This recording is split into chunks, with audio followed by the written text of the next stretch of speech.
The International Consortium of Investigative Journalists, ICIJ, claims to have found details of more than 1.2 lakh offshore entities and trusts belonging to individuals and companies in more than 170 countries and territories, including India. The expose, which they claim is the biggest global expose on offshore investments and secret financial transactions, includes 612 Indians as well.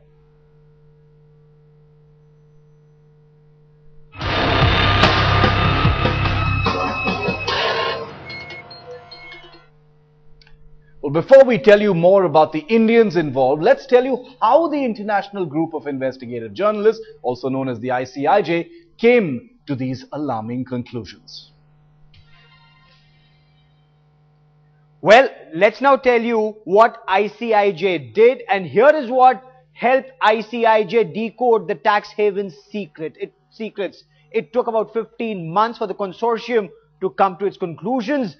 Details of transactions in question were contained in 2.5 million secret files and accounted for more than 260 gigabytes of data. They were obtained by the ICIJ, and the total size is more than 160 times larger than the leak of the US State Department documents by WikiLeaks in 2010, which has details of over 1.2 lakh offshore firms, trusts and 12,000 agents. ICIJ collaborated with 38 media organizations across the world for this ambitious global project and to analyze these documents. Well, that's not all. Let's now bring you to the Indian link of the findings by ICIJ. According to the reports, there are about 612 Indians among the thousands of firms in these tax havens. These include individuals, politicians, NRIs, industrialists and other business head honchos, and even royalty, erstwhile royalty, who've invested in these tax havens. The list also includes businessmen who've allegedly had a brush with authorities such as the Income Tax Department and the CBI. Now, several of these offshore investments were made in possible violation of RBI and FEMA rules. Well, according to the ICIJ report, most of the offshore entities and trusts belonging to individuals and companies in more than the 170 countries listed, including India, have invested in tax havens such as the British Virgin Islands, the Cook Islands and Samoa in the Pacific as well. Alright, Gaurav's going to take us through some more details of this investigation by the ICIJ. Gaurav. Well, of the 612 Indians allegedly said to be involved, let's take you through some of the big names mentioned in the ICIJ report and what they have to say in their defense. We're all putting it out for you here. Some of these names are a part of the ICIJ report. Who are these names? Well, Vivekanand Gadam, he is a Congress Party MP, a renowned industrialist. Now, according to the ICIJ, Gadam and his wife allegedly became directors and shareholders of British Virgin Island companies Belarus Universal Limited in the year 2009. In fact, the report says that the address mentioned in the documents is the official Hyderabad address that is also mentioned in parliamentary records. When Gadam was reached for his comments, he said he was not aware of the existence of any such offshore company and he isn't the only one. The other honorable member of parliament mentioned in the ICIJ list is industrialist Vijay Mallya, who is the chairman of the United Breweries Group. ICIJ claims that Mallya registered a British Virgin India company called Venture New Holdings in 2006 with an authorized share capital of $50,000 US. Now, Mallya, who's been facing trouble from tax authorities, is the beneficial owner of the firm. When the UB group was reached for clarification by the ICIJ, they said, and I quote, "We've put out his clarification here. All disclosures in regard to Dr. Mallya's wealth have been duly made to Parliament." And he's not the only one.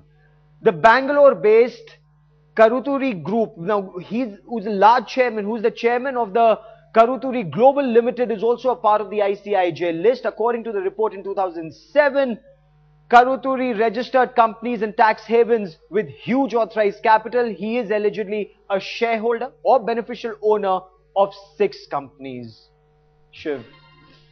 All right, so those are the names that we've gotten to you right now. There are other names as well, which we will tell you about. Ravikant Ruya, the vice chairman of the SR Group, he has allegedly registered 3 firms in the British Virgin Islands, and his daughter Smithy is allegedly a shareholder in 2 of them.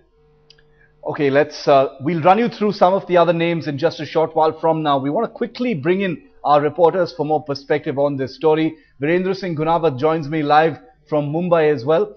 Viren, just take us through what the implications of this report are at present. Has any action been initiated on the basis of what is contained in this investigative report? Shiv, in fact, the investigation has begun from the Income Tax Department.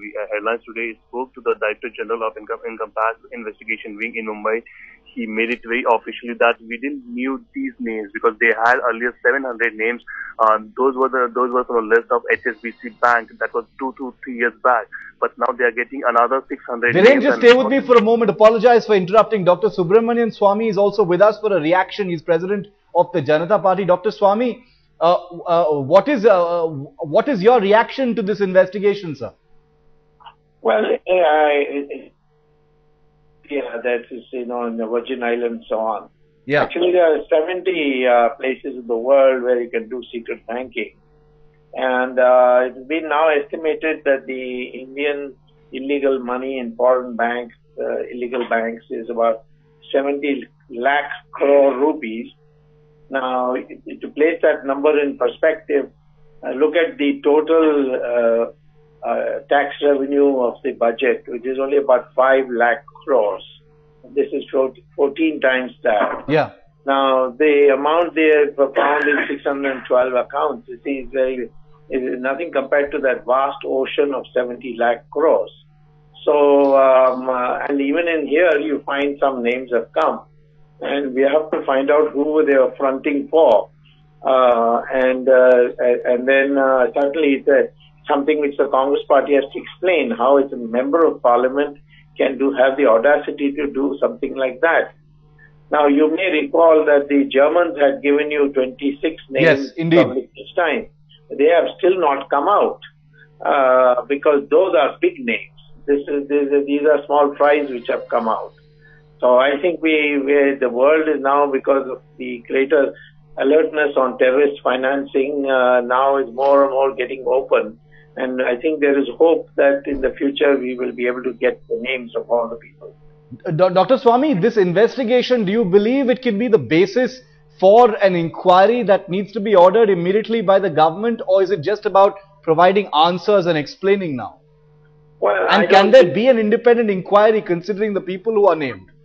No, I don't think that the government would do it, but there is, Anil Diwan has got a case in the Supreme Court, and I think in that this may be included, and that Supreme Court may be asked to monitor the investigation. Then only we'll get somewhere. Otherwise, you're asking people to shoot themselves. That's not possible.